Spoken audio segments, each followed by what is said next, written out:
let's get started with our keynote. So we've got Tom, and I have notes about him just here that I'm going to read. So Tom is a science communicator and game designer at Museums Victoria, Powerhouse Museum and Ceres Environment Park, among other things.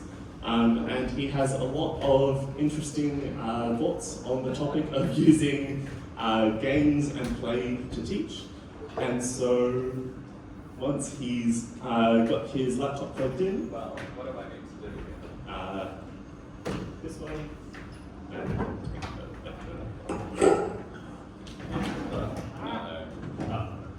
So the wires, the kit, all that. All of the above. Talk amongst yourselves.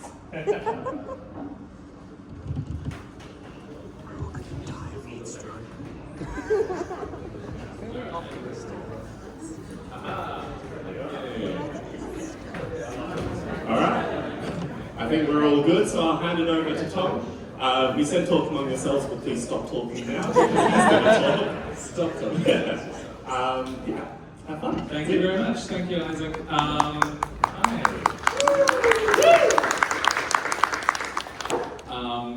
This is fun. Thanks for having me. I've met a lot of you before, but I'm looking forward to meeting the rest of you very soon. For those of you I haven't met yet, I'm Tom. I'm an educator, game designer, not a chef. Ignore the broccoli thing. We'll explain that later. And I'm not a graphic designer, but you know what? It's not. I was worried about the color scheme, but you can't see it anyway, so it's okay.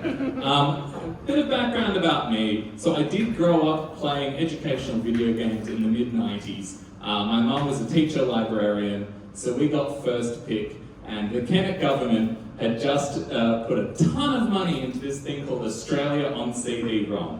Now, if you're younger than me or older than me, you might not have come across these, but there is some nostalgia talking, that this was a golden age.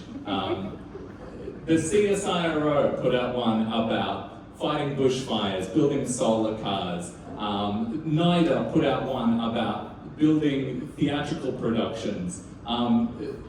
There's basically Australia's version of Oregon Trail called Convict Fleet to Dragon Boat, where you can play as a Chinese Goldfields grocery store owner or a convict.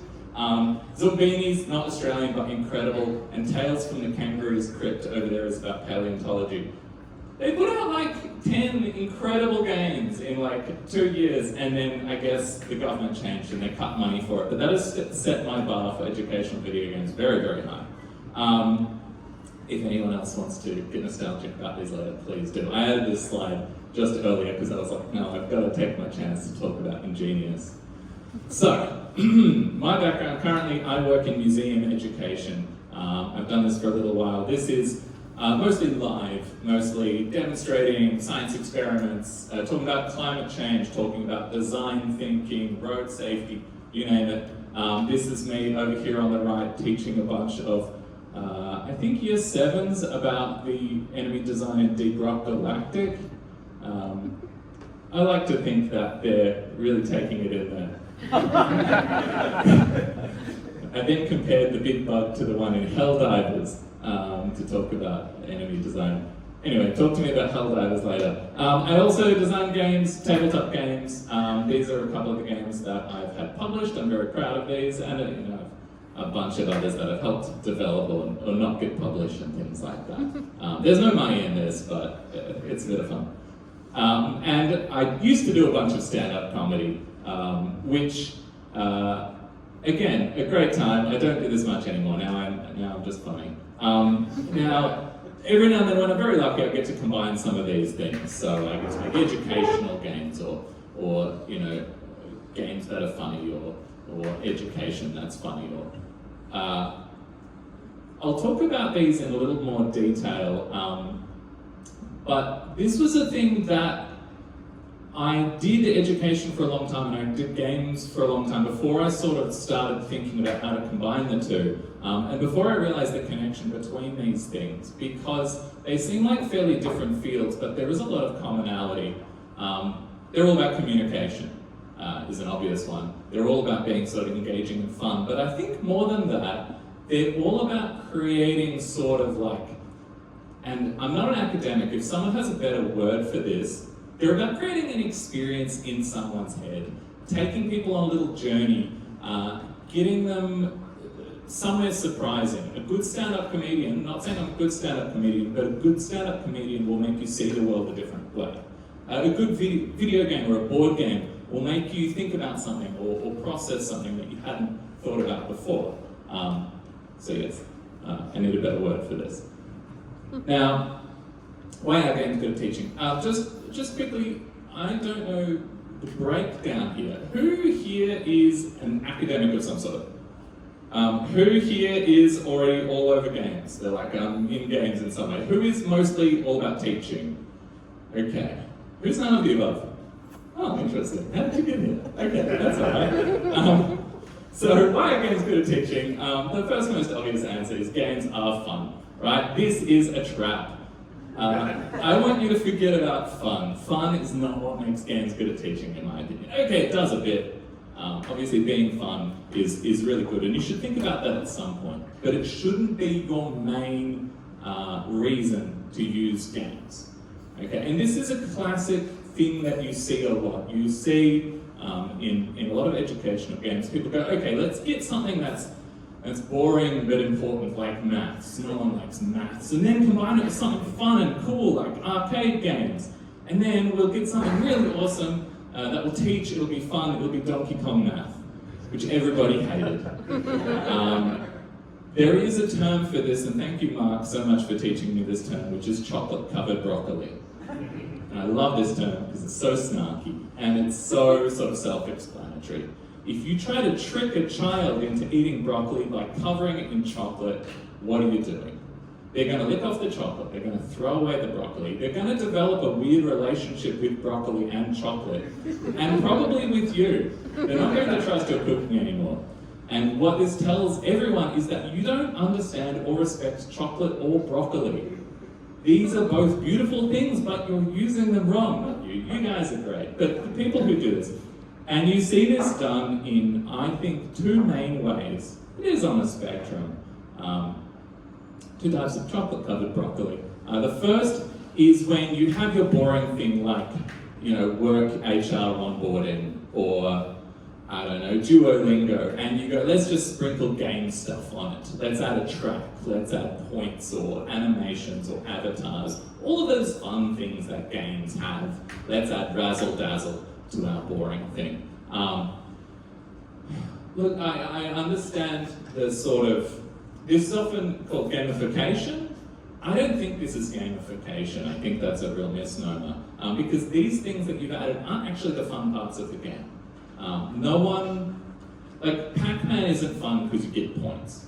It's fun because you're navigating a maze, you're solving a little challenge, Pictionary isn't fun because you're going along the track. It's fun because you're making pictures, communicating with your friends. No one's like, Pictionary, yeah, can't wait to go along the track. You can cut the track. The track, in fact, was just added to make the game bigger. You take away the track, you've got a pack of cards that you can only sell for $20. Once you've added a board to a game, you can sell it for $60. The box is bigger. It's the same with Trivial Pursuit. It's got a track. It doesn't need one. It's my rant about tracks. If you give me a chance, I will start ranting about roll and moves, but that is getting more into the weeds of game design. But short answer is never use a roll and move under any circumstances. So that is one sort of chocolate-covered broccoli. You're not even really using chocolate there, you're just using the brown.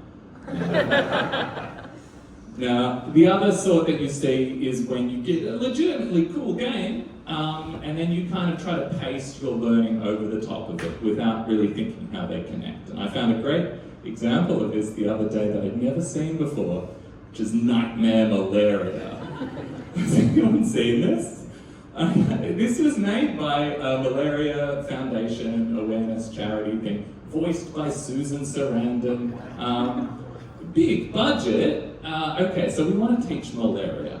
What are the important things we need to know about malaria? Maybe what causes it, how to prevent it, what sorts of environments create it, what sorts of how expensive is it to cure versus prevent, all sorts of interesting things. So let's see how we put that into a game. It's a platformer where you collect teddy bears. It's Limbo. Has anyone played Limbo, the game? It's really dark in here, but Limbo looks like this. It was a little indie game where you're a spooky little boy running away from big spiders. Now Limbo didn't teach us about big spiders. It taught you about how to run away as a spooky little boy. And Nightmare Malaria, it does have a net. There you go, your checkpoint looks like a net. You're inside the net, you're safe. This is a huge budget game. This would have, for an iPad game. And the thing here is that games always teach something. This game is teaching stuff. It's just not teaching the things you want to teach. What this is teaching is reflexes, platforming skills, enemy attack patterns, maybe timing, motor control, reflexes, I said reflexes. It's teaching all of those interesting game skills. It's just not teaching you about malaria. And so whenever you're doing any sort of educational game design, I think the biggest, most important thing you need to know, and this is my motto, is the thing you do is the thing you learn. Now, I originally started thinking about this when it came to museum exhibits, okay? How do we create an interactive exhibit that teaches a thing? And the way to do that is to make sure the thing you're doing in the exhibit is the thing you want people to learn. You learn by doing. It turns out the academic term for this is intrinsic integration, making sure that the learning is intrinsic to the game. That you can't change the game without changing the learning, and you can't change the learning without changing the game. So Nightmare Malaria, for example, you could reskin that. You could make it Limbo again. You could change the mosquitoes into UFOs. It wouldn't change the game at all. But I think my favorite example of a game where the thing you do is the thing you learn is Monopoly, which I hate as a game, but love as an educational game. Monopoly, who knows the history of Monopoly? Okay, yeah, good. About 2/3 of people.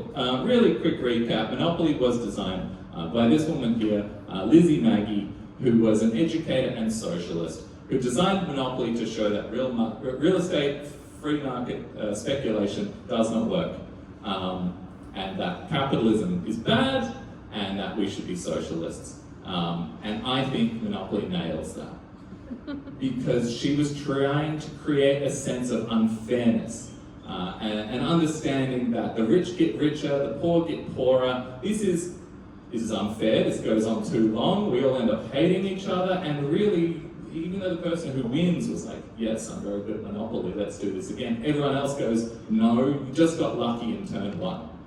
You rolled the dice, you landed on a thing, I went to jail, it wasn't my fault, by the time I got out of jail, you'd scooped up all the properties, this game sucks.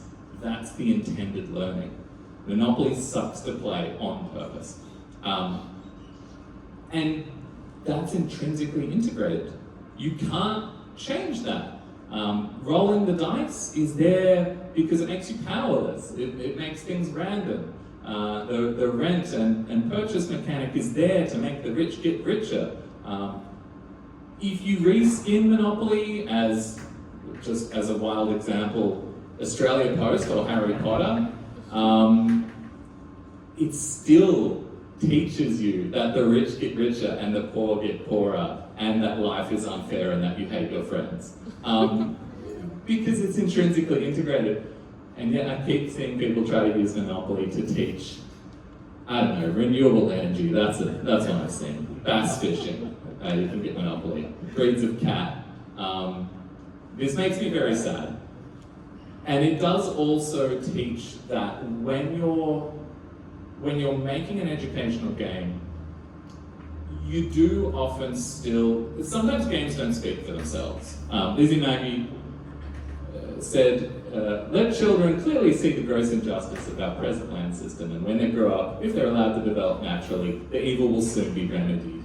That was in 1902. Monopoly, most popular game in the world. Last time I checked, the evil has not been remedied, so something's missing there. And what is missing often from Monopoly is that that there was some sort of teaching notes attached to the original game, to the landlord's game, to be like, hey, notice how this is unfair. What could some solutions be? Let's become aware of the rules of the game we're playing in, and that those rules could be changed to create a better experience for everybody. You remove that, what's the word, the like teaching, the sort of narrative, the discussion at the end, and you can take the lessons the wrong way. You can learn, I should try harder to win. You can learn real estate speculation is good. So you've got to be careful with that. And the real tragedy of Monopoly being reskinned like this is that the purpose of Monopoly was to make us aware of and question the rules. Once you've said Monopoly is a fundamental underpinning of everything, Harry Potter at its heart is about real estate. Australia Post at its heart is about rent seeking. You're teaching people that these rules are not to be questioned, they are the background of everything. So it's been perverted to do the exact opposite of what it should have been done. That's a talk I'll flesh out in the future, why Monopoly has created the world we live in. So, games are fun, yes. But they're fun, I think, for the same reason food is tasty. You can't remove the fun and the learning. A game works as a whole. And you can't pull out the fun bits and pull out the learning bits, the whole thing is connected. And Monopoly, you might say, the way I've talked about it just then, it's not very fun, and I think it's not very fun, but somehow compelling. And a lot of games on their surface don't seem like they should be fun, but they are. Because I think fun is the wrong word. Maybe they're satisfying, maybe they're engaging, maybe they're compelling. They're not fun accidentally. We've evolved to find games fun. We've evolved to find food fun, tasty, because it's good for us. Games are good for us. They've got psychological nutrients, which is not the academic term. They create feelings of competence, autonomy, and relatedness. These are, I didn't invent this. This is from intrinsic motivation and self-determination in human behavior. These are theorized to be universal psychological needs. And games absolutely nail these things. They make you feel like you're overcoming challenges. They make you feel like you've got freedom to explore things that you wouldn't otherwise explore in real life. They connect you to other people. Not every game does all of these things, but a good game will, or a very compelling game will. The single-player games might not be, relating to other people, but they'll have a lot of, power fantasy or freedom and things like that. These make things compelling. You take away these things, you just use the elements of the game, the points and the dice, and suddenly it doesn't feel so compelling anymore. The chocolate-covered broccoli analogy, I think it falls apart when I try to dig into it too hard, because I think games are broccoli, and I think broccoli is good, and I think there's not actually a difference between chocolate and broccoli. We just need to love broccoli. So, games are good at teaching because that's what they're for.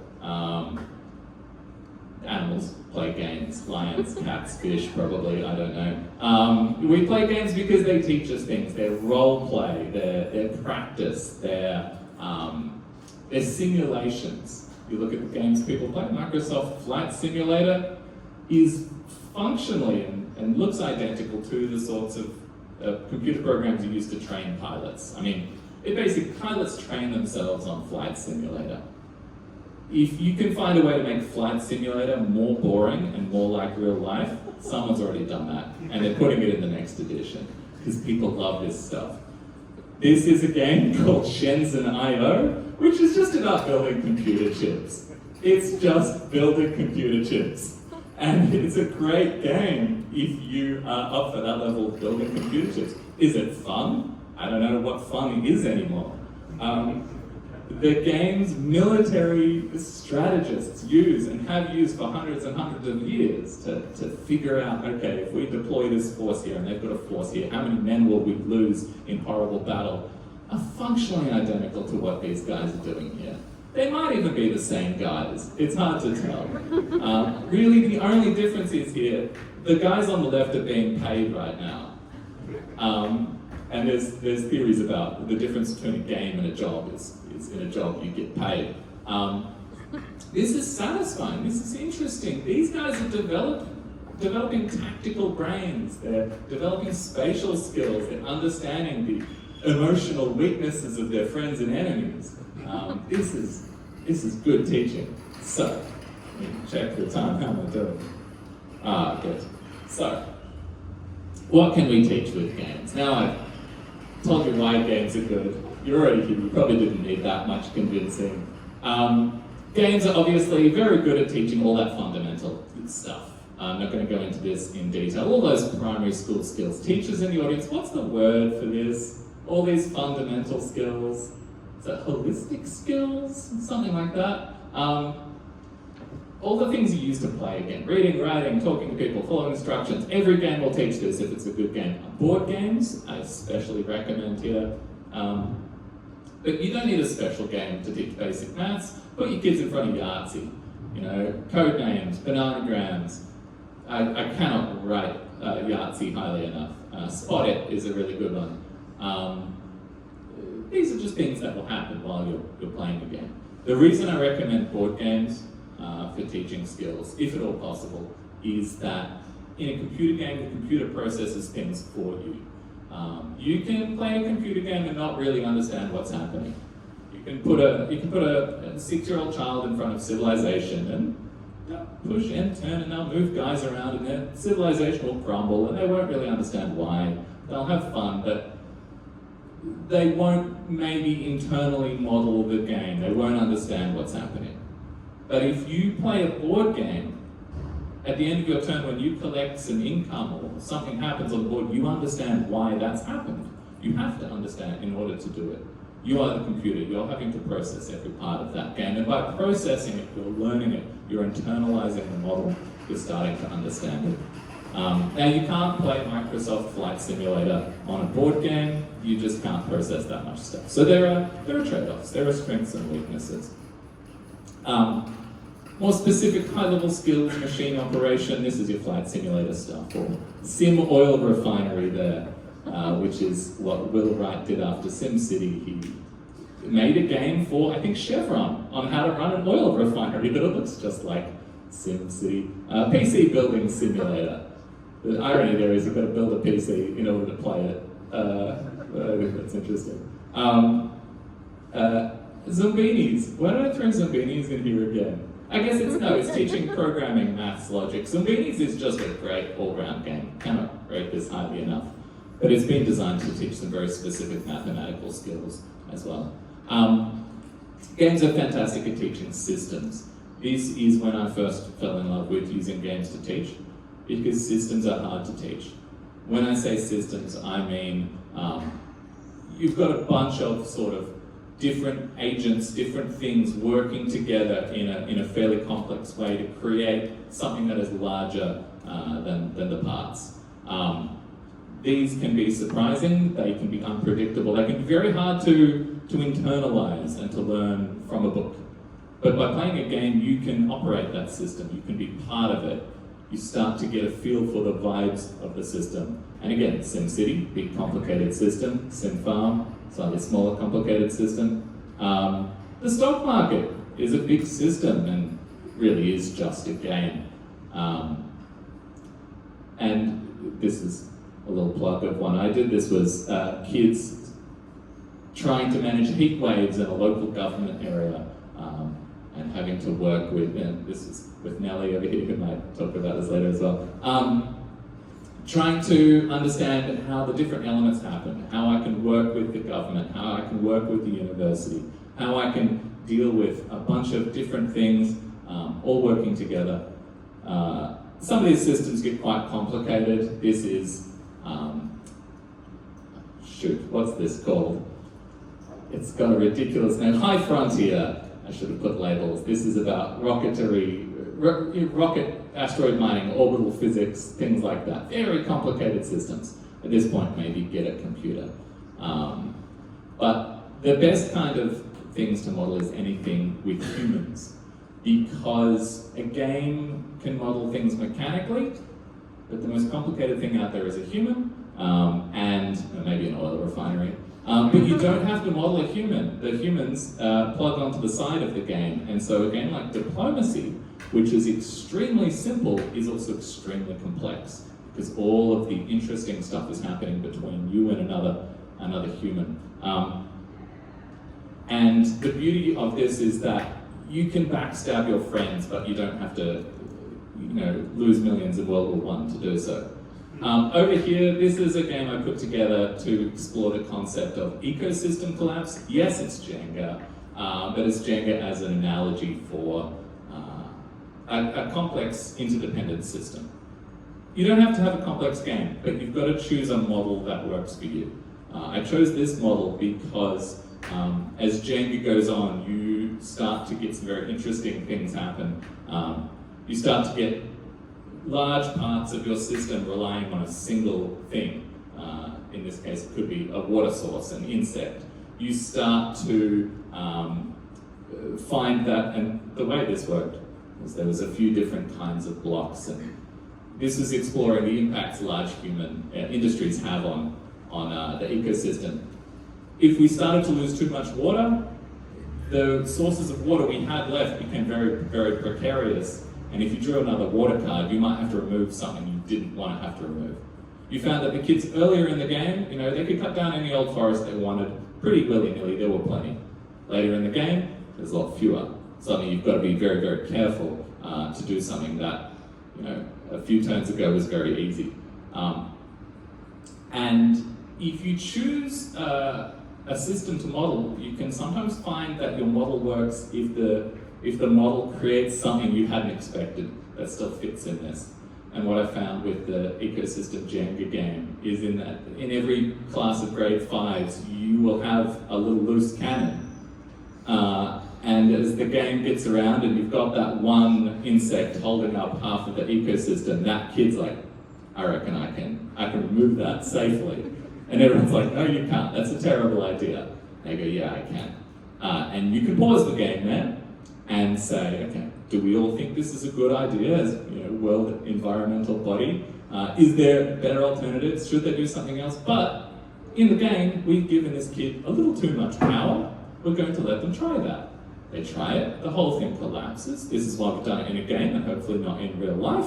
And then we can discuss what we could have done otherwise, what our alternatives were. And that becomes quite interesting because we can test some of those alternatives. Okay, obviously, we all just need to do better. We all just need to think harder. Okay, we all did think harder. He still did it. All right, well then we need to tell him not to do it. We did tell him not to do it. He still did it. What can we do to make that not happen? You've got to change the rules of the game. You've got to have regulations. You've got to have national parks. Whatever, that's one specific example. But that very simple model, with a little bit of teacher guidance, could create some really interesting discussions that aren't just me telling you, we need regulations. It's you seeing for yourself, oh, we need regulations, or the whole Jenga goes down. So,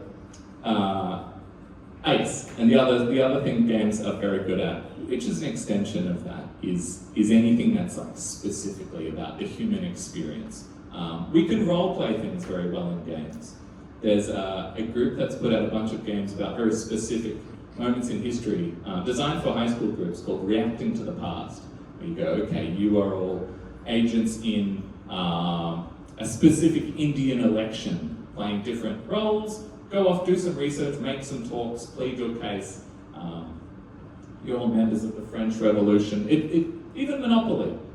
You get to feel like you're being crushed beneath the wheels of capitalism, which is very far away from our experience right now. Or you get to feel like you're crushing others beneath the wheels of capitalism.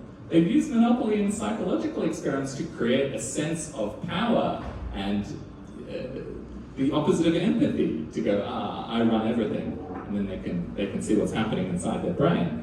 The quiet year lets you play out a community. One of the actions you can take in a quiet year, other than discovering something or starting projects, is to discuss an issue with your community. And it's very clear in the rules, discussing this issue, you're not allowed to actually do anything. You just spend a whole turn just seeing what people think. And it says, this does not affect the game, this does not take an action, this is just how communities work. Sometimes you just have to talk, and nothing goes anywhere, but you come out at the end of that having a little bit of an idea of what's happening in your community. And again, the little climate game we did had some members as government ministers, sort of having to deal with negotiating with each other, weighing up their sort of need to help their community groups and sort of their need to get re-elected later, and how that would make people feel about them in the end. Now, yes, really to sum all this up, games can teach anything you could learn from real life but shouldn't. War, the stock market, betrayal, being a spy, going to space. This is not all inclusive though. There are some things that kind of, hang on, I've got a slide for this. What can't they teach well? Anything you can do better in real life. If you can do something with a chemistry experiment, do that. If you can do something by going outside and digging under a rock for bugs, do that. Don't learn that in a game. What they're not good at, I think, is rote information. Learning the kings of England, learning the bones of the body. The problem with this is I don't know what is good at teaching that. Part of me wants to say, just don't learn that, it sucks. But sometimes, alas, we have to teach these things. This is maybe the best example of teaching rote information I've found. It's a game called Timeline, where you get events in history and have to put them in order. That's about as good as you're gonna get, yeah. Wingspan is an interesting example. Has anyone played Wingspan? Beautiful game about birds. Every card has a different bird on it. Looks like a great way to learn birds. I don't think it's a good way to learn birds. I really don't think it is, because Wingspan, the thing you do is not think about birds. The thing you do is think about all this text and these points and that icon. You're thinking about economic management, resource deployment, building an engine to crush your opponents beneath your bird points. At no point does it really matter what the feelings of this bird are, or that these birds are related. You could replace those birds with aliens or insects or space stations, and the game would be identical. And in fact, they've made Wingspan about dragons and about fish. It's the same game. It's a beautiful game. It might make you interested in birds. It will probably make you curious about birds.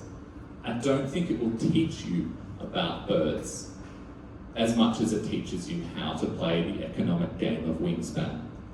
And again, in our climate game, we had a bunch of climate adaptations, solar microgrids, cooler homes, things that would happen in a heat wave as well. I don't think anyone learns these things. I don't think they read them. And if I designed my game to sort of focus on those things, I think that would be a failure. I think they're there as a bonus. They get the gist that there are things we can do to adapt to climate change. There are bad things that happen in climate change that can affect this sort of thing. And maybe someone goes, solar microgrids, don't I remember that from somewhere? But they're probably not learning them from this game. But again, I don't know what the best way to teach these things is. And neither does the US government. A famous example of this is, you've heard about the Iraq target cards, where they just gave out playing cards to the US armed forces in Iraq, just so they'd know what Saddam Hussein looked like if they met him, basically. Here's the thing. Maybe that is just the best way to teach rote information. Just put it in front of you on some playing cards, and maybe some of it will rub off. If you have a better way to teach it, please let me know. It's just very hard to teach. So yes, maybe chocolate-covered broccoli can teach just that thing. The rules are only guidelines, except when enforced by a computer. In summary, great. Don't use games for fun, use them to simulate role-play and have challenges and practice. The thing you do is the thing you learn. If you have autonomy, competence, and relatedness, you'll have fun, or something fun adjacent. I didn't, wait, hang on. I thought I had another bit of mine. there's one thing where I think when you're designing a game, something that I really encourage you to do is think to yourself, what is the key thing I want to teach here? Don't just say, I want to make a game about all of the, economy. What part of the economy are you trying to teach? Are you trying to teach an understanding of an aspect of the system? Are you trying to teach a relationship? Are you trying to teach a specific decision, or are you trying to get people to remember and have an experience or a moment? There are some games that are all about creating a moment, and education games can be quite good at that. That moment when you go, ooh, I know something they don't know, I can use this against them. Or that moment where you go, oh no, I've made a mistake in turn one. That's memorable. These little emotional moments, I think games are quite good at that.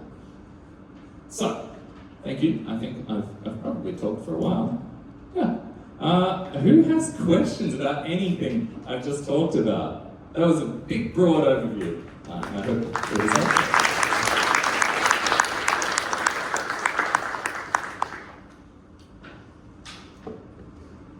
Thank you. I'm Asta from Uni Tasmania.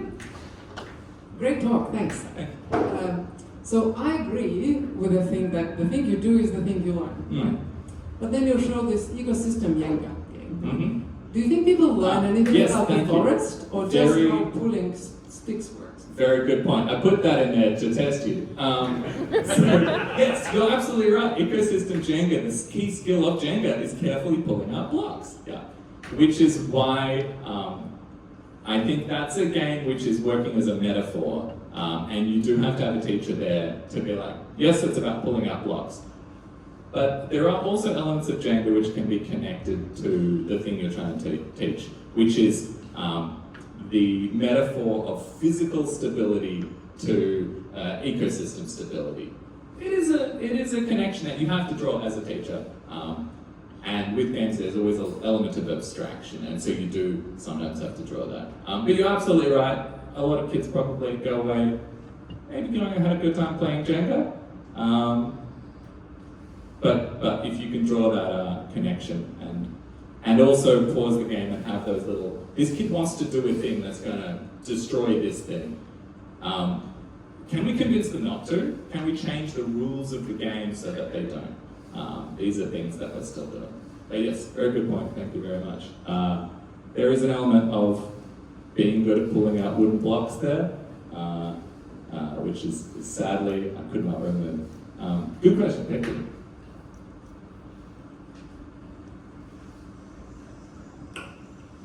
Thanks, Tom. You're working with multiple institutions. Do you find that the institution's philosophy influences your design, or like you design the same game differently in different places? Yeah, that's a good question. So just to be clear, I'm not working with the multiple institutions at once usually. I'm a serial monogamist. But you're always working to constraints. So with all of these, and it's not something I talked about because I think it's the background to most educational program design, is understanding what you're trying to teach, who your audience is, what your institution kind of has capacity for. Do you need to have something that will go for a half an hour? Does it need to go for 3 hours? Does it need to be runnable by one person? Can you have 5 people? All of these things. Are you also meaning like in terms of the message you're sending in your games? Yeah, is series different from this museum or this place? Would they indicate different things? The main thing I've found with most of the places I've worked with is that they have, I've been lucky with a lot of these game things because I've had a little bit of freedom. That's also kind of been the only reason I've been able to develop games, because none of these institutions, most of these institutions haven't come to me and said, Tom, we want a game. They said, Tom, we want an activity. And I said, what if that activity was a game? And they've gone, what, like Pac-Man, like Monopoly? Shut up. And so there has been a lot of me pushing the concept of a game without a full slideshow, but with maybe part of it being like, I think we can teach this thing effectively using a game, and maybe the way that I push this does depend on the institution. Somewhere like series, okay, this is going to be something that will work outdoors. It's physical. We can use this in a broad way to talk about all sorts of things. Somewhere like the Powerhouse, okay, this has got a bit more of a like academic bent. It's hitting some very targeted, institutional things. This will look like the kind of thing you would be happy to have in your institution. I dream of the day that somewhere is like, Tom, we love games, we want you to design a game. That hasn't happened much yet. Hopefully, many of you fine folks will go off and be like, games, let's make it happen, let's hire Tom. Yes, thank you.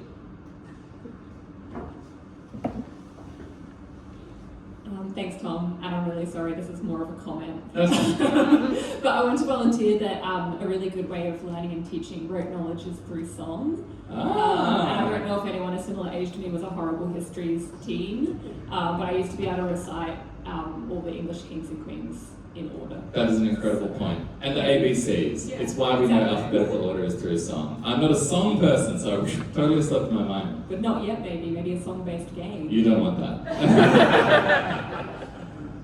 I've got the microphone. Sorry. G'day, Julian O'Shea, Judy. Reflecting on the malaria one, I think was an interesting example, because malaria is interesting in that it's a solved problem. Yeah. In much of the Western and developed world, we don't have malaria.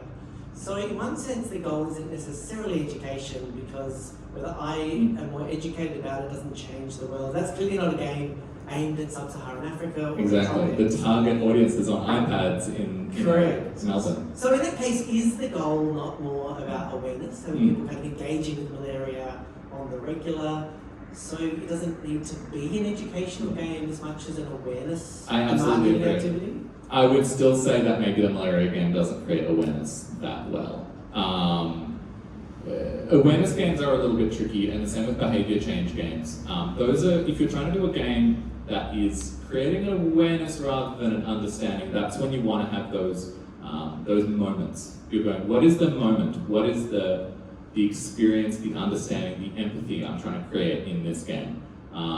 Role-playing games can be very good for that sort of thing because they put you in the shoes of another person. You can have a role-playing game. And again, I don't know anything about malaria. You have to be careful with how you put someone in the shoes of a sub-Saharan person at risk of malaria in a role-playing game. If you're very careful, I'm sure it could be done by someone other than me.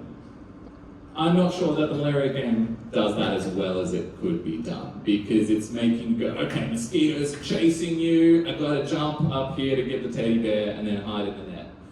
Does that?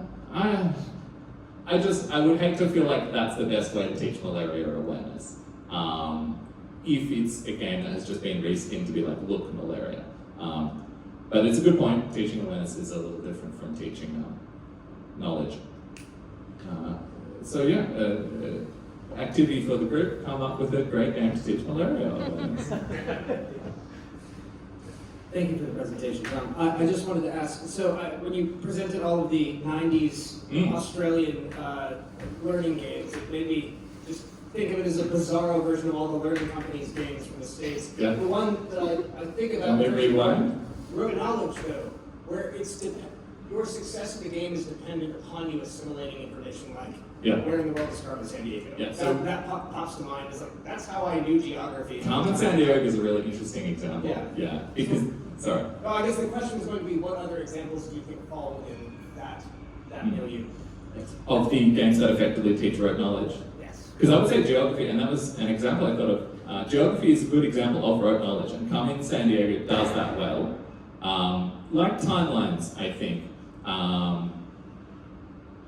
I think that's a rare example. I think to some degree it is kind of a test. Carmen Sandiego is a very fancy geography test. Now it definitely is testing geography, and another way you can tell if your game is effective is, does someone with this real world information, are they going to be good at the game? Carmen Sandiego, obviously they are. A malaria expert, not so good at the malaria game, but we established that's more about awareness. But then I do struggle to think of other good examples that aren't just tests. You could have, say you're teaching anatomy, parts of the body, you draw around, okay, here's a picture of a skeleton, which part of the body is that, what's the name of this thing? Or, you know, have a little, you've still at some point got to teach that knowledge. You can test the knowledge with games, but the tricky thing is to teach the knowledge, and I think Carmen Sandiego was very early in the wave of games as well. It mostly taught through trial and error, from what I recall. You'd go to a place, someone would be like, they need the Arc de Triomphe, and you'd go, that's Paris. How did I learn that was Paris, though? I'm not sure Carmen Sandiego taught you that. You had to travel around, and you had and find it eventually. Spot stuff and then track where the information that you needed was located. Yeah. So it's a tricky one. That may be just on the spectrum of effectively teaching rote games. A very good example, but still doesn't feel like it's teaching so much as hoping you pick it up eventually kind of on your own. I don't know. Maybe I'm an unpopular Carmen Sandiego skeptic. But yes, if anyone hasn't come across those Australia on CD games, they're very hard to find actually. I would say check them out, but they're tricky. But I can talk to you about them later. Thanks, Tom. I would love to know if you've ever come across adult learners, and I don't think about teenagers, you know, they love games, that's their downtime, but adult learners who are really resistant to the idea of games to learn, because, I mean, say I worked for an institution of 170 odd years that was fairly traditional, like the one we're sitting in. Do you think that there would always be a subset that find it almost childish and refuse to engage? I think this is the reason we're not using games in learning more. I think that's almost the only reason is people have forgotten that games are for learning and that we learn through play. We've just spent the last 1,000 years learning through classrooms, and we've got to somehow train ourselves out of that again. And I think partly Monopoly is to blame, and the run of board games in the 1970s. You say board games, people go Monopoly, that sucks. Board games suck. But board games are good now. But for a lot of people, they miss the wave and they're not going to go back. And the same with video games. They go educational video games like Donkey Kong Maths, lame. It's a long, slow process of training people out of that, or slowly showing them that this can be done well. It's really hard though, because people can focus on the surface level of the game, the dice, the points, the jumping, the razzle-dazzle, and understanding what makes a game good at teaching is much, much harder. That intrinsic combining of the learning with the game model. You've got to not only understand the thing you're teaching very well, you also have to understand games very well. It's like you're not going to make a movie without watching 100 movies. You can't make a game without playing as many games as possible and going, I want to create this moment, this experience. There was a game element that had a bit of that. Can we work that in? Thank you. Hello, thanks for the talk, it's really great. So our team works at ACME, we've done quite a bit of sort of focus group work with teachers around advocating for video games as learning tools. And a couple of the barriers that we've identified is teachers who feel like they're not gamers are intimidated, they often perceive that it's going to be really high-tech, expensive, so those sorts of things are barriers as well. So we've developed a resource called Game Lessons, which is written by teachers who are already using games and able to vouch for how those games are teaching the thing well, because they've already done it. So these game lessons kind of, I guess, outline what are the costs, what are the tech, and we try and have a whole range, some of them browser-based and free and things like that, so that, things like licenses don't become an issue, for some schools we don't have the funding. So, I guess even though there probably are a number of teachers that are open to it, they don't necessarily feel equipped to use video games. So that's something that we're trying to address. It's a major challenge.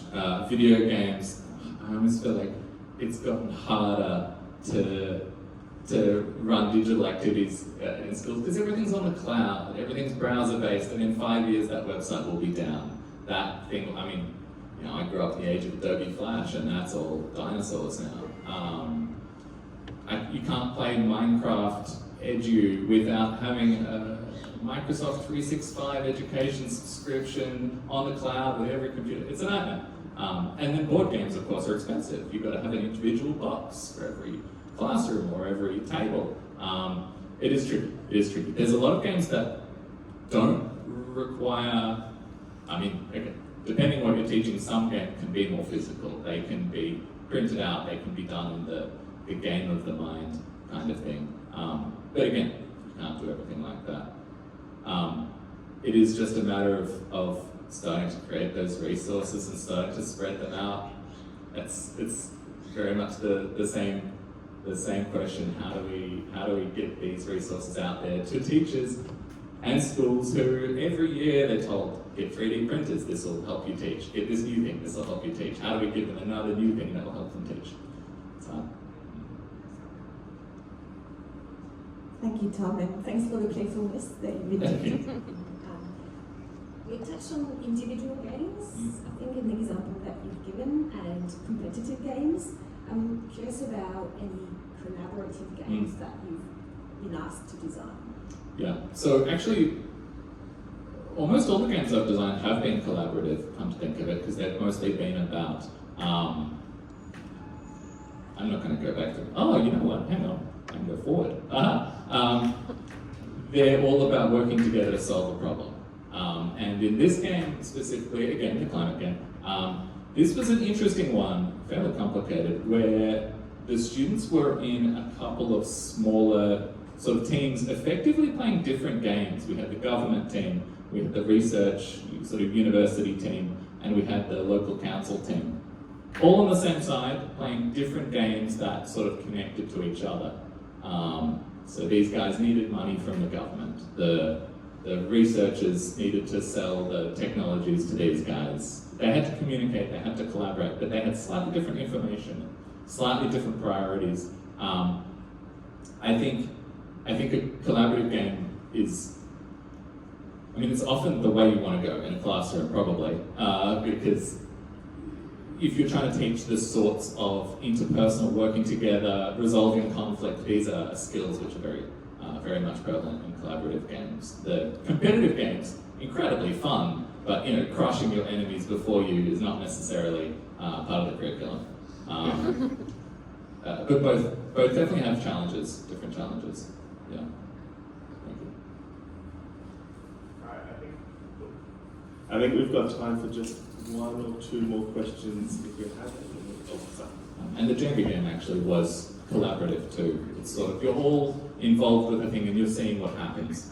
And none of you want it to fall down, really. I wasn't playing Jenga as written in the original Jenga rules where you're being competitive. It was sort of playing out a system. And also, with most of these, there was no win or lose. It was more like a storytelling situation. You're going to try your best, you're going to try and overcome your challenges, but what happened in the end? How well did you do? Why did you do well? How could you do better next time? How does this connect to the real world? The real world very rarely has win or lose. It's what happened along the way. So. You mentioned being able to teach behaviour change, and I wonder if that is even possible with a game. I mentioned trying to teach behaviour change.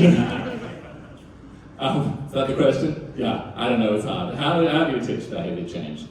It is that trying to create enough moment of awareness and of understanding. And with a lot of my games, I've found myself, just because of my background teaching environmental things, desperately trying to get away from an individual behaviour change mindset and towards a systemic, we're actually all on the same side, we all want the same things. What's preventing us from getting these things? How can we work together to make things better? And what obstacles did we find along the way? It almost gets into, I don't know what the difference is between behaviour change and awareness, but yeah, it's a real challenge. I feel like I don't have good answers for any of these beyond, it's tough, isn't it? I just had a question about, so we have all these amazing games that we want to take to schools, and we go to schools and we show them, but do you have examples that it actually works, and in a way that teachers, after you go into schools and show the games, the teachers keep using them and so on, because that's what I think is very hard. Absolutely. To actually make it really working at school. I'm lucky I'm not in that position. I'm mostly designing games for museums or for when I'm running programs. So we can be guaranteed that we've got a facilitator who at least is on the same page and understands what we're trying to teach. Now, in terms of games which can be packaged up and sent to schools, it is a lot trickier because you've not only got to create a game that teaches the students, you've got to teach the teachers how to teach the game. If you put too much on the teachers, you want them to run a complicated role-playing game, or we did have some teachers who we were trying to teach to run this. I heard good things. I haven't talked to them in person, so I can't see their haggard expressions. Nellie. Because Nellie was part of the project, and Nellie might have heard more reports from teachers. Yes, so what I heard from after, it was part of a term-long project, and the game kind of kicked it off, so it was also about softballing concepts that the students would explore in other subjects. Very good point. Apparently the demand for it has been incredibly high, and they are looking at, in future, because they're not necessarily going to be able to roll out the whole term's worth of program on an ongoing basis, how they can make the game more accessible to teachers. In the first instance, one of the things we did for this is that they ran a playtest with the teachers before the term started, so they knew how the game worked before they brought it into their classrooms, but getting teachers over that hurdle of, this is a thing you can do, it is basically the same as what you do ordinarily, it is maybe just using some terminology that you're not familiar with, is a challenge. And yeah, that's how we got around it. I'm curious to see, but apparently the demand for the game has been incredibly high off the back of that program. I think it's like anytime you try to introduce a new way of teaching something, there'll be, the teachers who are like, yes, great, let's get on board, and there'll be the teachers who are like, I already know what I'm doing. I've got the way I run my class. I'm not up for changing. And I think games are another element of that. Because often what you're trying to have happen is not necessarily a new activity, a new set of rules that they run. It's a way of delivering it with a playfulness or an openness and discussion. And with the Jenga game, for example, allowing it to fail and then discussing that. The weird behaviours that happen in the game, if kids start arguing, if kids start yelling, you've got to be like, what amount of this is actually an interesting in-game thing? If kids are getting heated and emotional about part of this game, that could be an important learning moment. But, it's a tricky thing to teach. And you can't be giving every teacher a crash course on how to be a dungeon master. So yes, it's definitely a big challenge, and I think often the spectrum of I sometimes hear like about balancing fun and educational content, which, as you know, I think is a bad spectrum. But I think one of the spectrums you could think about is balancing complexity and fidelity versus the ability to actually teach it, the pick-up ability, with Microsoft Flight Simulator at one end and Jenga at the other end, probably. How can you quickly upload this into the minds of your kids and teachers and get them playing versus how accurate is your simulation? Thank you. One last question. I was just going to offer this and see what your thoughts were. The question before was about behaviour change. One of the ways that I have found that effective is if you make or use the values of your institution, your classroom, or your group as a kind of set of soft rules. You can win the game mechanically according to all the rules on the table, but you have to think about how you're doing it in line with the values of your classroom, either as a group or a set of individuals. And that can help to change some of those thinking cycles as well, and looking back to those common rules of the group and an entity.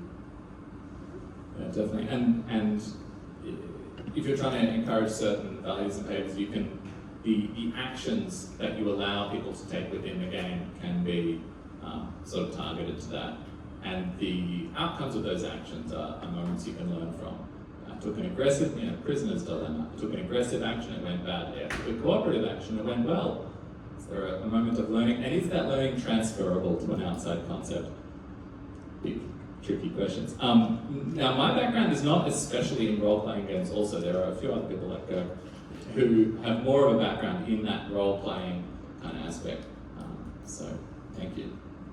All right, I think I'll finish us there. Thanks, Isaac. I will Thank you, Tom. get off the stage. Cheers.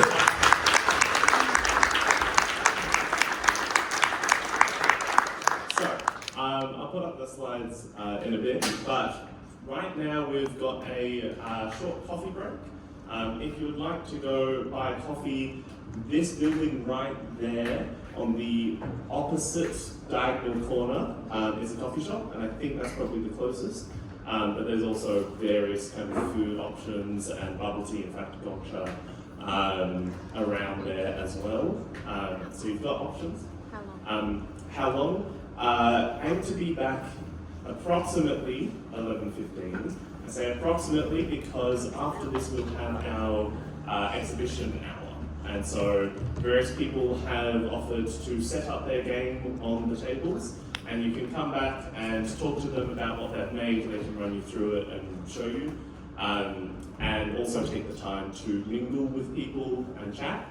At 12:15, so an hour after that, we will have discussion group times in tables, and that is on the tables that I emailed you on Saturday night.